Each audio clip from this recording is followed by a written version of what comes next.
rolling? Yeah. Hi, my name is Christine. I'm at the Glass House in Pomona. I'm here with my superhero. I'm wondering, how did you guys come up with the name? It was a racehorse, actually. It was the name of a racehorse that somebody we knew owned, and we just said, wow, that'd be a great name for a band. So it's not a sexy story. Coley. Like a lucky horse? No, I think it's blue now. Okay. It wasn't for me anyway. No, I don't think we need a hug anymore. you can hug me if you. I thought we were taking a photo. I didn't know. How has ska music changed since you first started? I don't think it has. It sounds the same to me. Ska can't change that much. Nah. It can be fast, it can be slow, it can be reggae, it can be punk. It just kind of mutates in all different directions. There seems to be horn sections pretty normally. I don't know. Except for us. Yeah. No, it sounds. There's always different genres, different subgenres of it. You hear them all. You hear them all when you play live. People used to call us Weezer Ska. Yeah. And we always thought that was kind of a cool title. Yeah. Because Weezer's not ska. I don't think that. Yeah. But that's back when Weezer was kind of ska. Kind of. No, I'm just talking about when it wasn't so mainstream. I never seen Rivers Corner where Freddie Perry, but maybe. Tell us about the Ska Parade Radio Show. Oh, what do you want to know? We know the whole story. We know everything about the Ska Parade. Long or the short story, huh? We used to be called the house band. Yeah. Because we lived close. Tazy would have all these touring acts coming through, and KUCI's crappy equipment would break down all the time, and so all of a sudden, you guys, bring me 5 mic stands, 3 cords, Power on mine. just please, I need it right away. And so we'd race over to KUCI and we'd set up the stuff, and then we'd have to hang out till the very end because we had to get our stuff back. Thanks guys, thanks. Tazy, you need to buy your own stuff. I'm working on it. And then the next Saturday would come.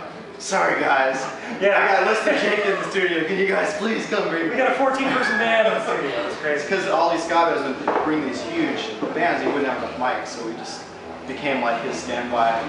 And then it would always be like, oh, you guys should just play, because you're all here anyway, so just go ahead and play. Yeah, why not? So we held like some record for a while, the most always the new guys or the most on-air performance. Yeah. So. Yeah, but you know, they're responsible for breaking a lot of bands. To be honest, there's a lot of bands who got their first start, and their first recognition from Tazy. He lives it. This is his life. You know? He's committed to growing bands. So. He really is. And he always helped us Always. from day one. He played our stuff, even when our stuff sucked and was really awful. He still played it, and he still plugged our He'd still be like this. Yeah, and he'd still give away tickets and caller number 6. And we So he's either really kind or he's tone deaf. I don't know. He just has this soft spot for Yeah, probably a little both. anything Scott. He's a great guy. Sure. What's been the craziest show that you've ever performed at? Any stories? Gosh. That's probably good. Yeah, it's gotta be, was it Missoula, Montana? Oh Gosh, that one. Can we cuss? That's not really crazy. No, that wasn't crazy. That was just a dog took a poop Yeah. on the dance floor. Literally, there's this stage, and it was up these stairs, and the stairs looked like they were made by the Disney Imagineers. Like literally, it looked like, oh, these are fake. Like they have to be faux bad. They can't be this bad. We're taking this equipment up, and we get in the venue, and there's nobody there, and the opening band's playing, and the band that's with us is looking at us like they got to go on next, and there's nobody there. And they literally, they were supposed to give us money for food, and they ended up just giving us this chili that it was cold, and they gave us It wasn't chili. it was a stew, some type of stew. It was a mystery stew. Mystery It was disgusting. I thought it was amazing. There was I was like, oh, this is garbage, I love it.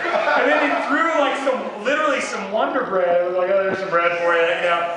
And right about then, the band's playing, we're there, nobody's there. Not a person. There's like a bartender and a bouncer, and a sound guy. This It's is like a Tuesday night in Missoula, Montana, Yeah. so the town is shut down. There's nothing And literally, this homeless guy's there, and he comes in and he's like dancing, he's doing his thing. And all of a sudden, his dog comes in up those same stairs, back door, walks in a circle like dogs do, and just took a poop right in the middle of the dance floor. It was like, while the band was so band vote, we're out of here. We're out of here.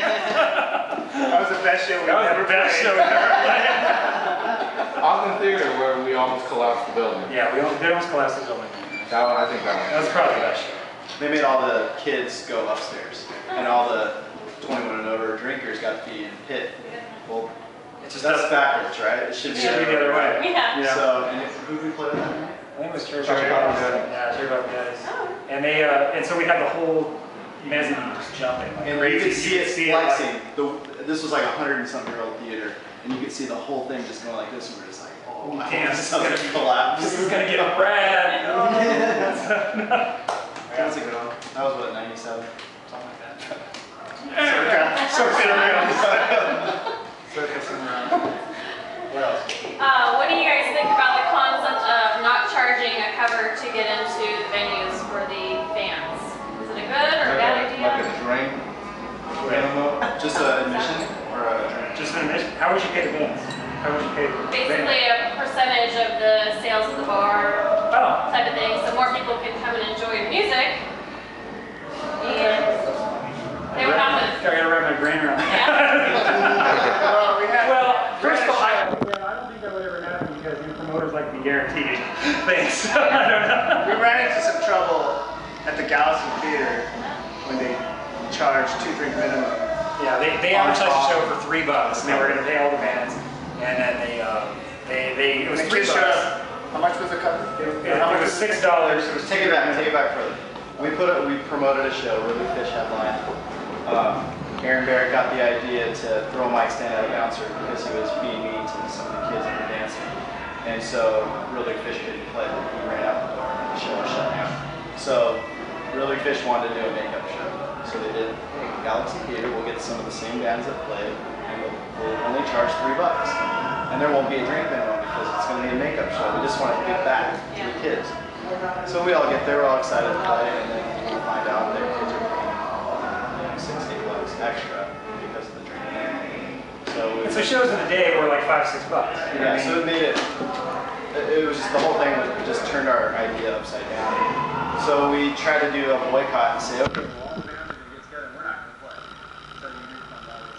We tried to be like, well, Real Big Fish is on trash with the place. They have to play. So then they said, well, you guys can boycott, but we still have to play. So then we said, all right, let's just talk a bunch of crap on the Galaxy. So we went out there and we saw a lot of neat things about secret rooms, and we were asked, We played our show. We were escorted out real fast. Yeah, we were escorted out. Everybody left though. I Thank you, asked good for night. my 2 drinks though. Get out. I want my 2 drinks. So I don't know, it's a weird thing. These places have to pay their bills, and I don't know if they take that chance to let people in for free and no one comes. They still have to pay all their staff. Also, what you probably find in that is you're going to see a lot more headliners, a lot more people that they know will absolutely sell out a venue quick, and that really limits a lot of the younger bands that are coming out. So it's a double-edged sword. So, that's my theory. What's up? Thank you. What's next? Do you have any advice for up-and-coming, musicians? Stay in school. Listen to mom and dad. Yeah. Stay at home as long as you can if you're going to play. I'll say this, play music for fun. Yeah. Don't play it to be a rock star, don't play it to make money. Just be with your buddies, have a great time. If you get lucky and do well and draw people, then cool, it's a bonus. But just have fun. When it's not fun anymore, figure it out. Get out. Just accept it.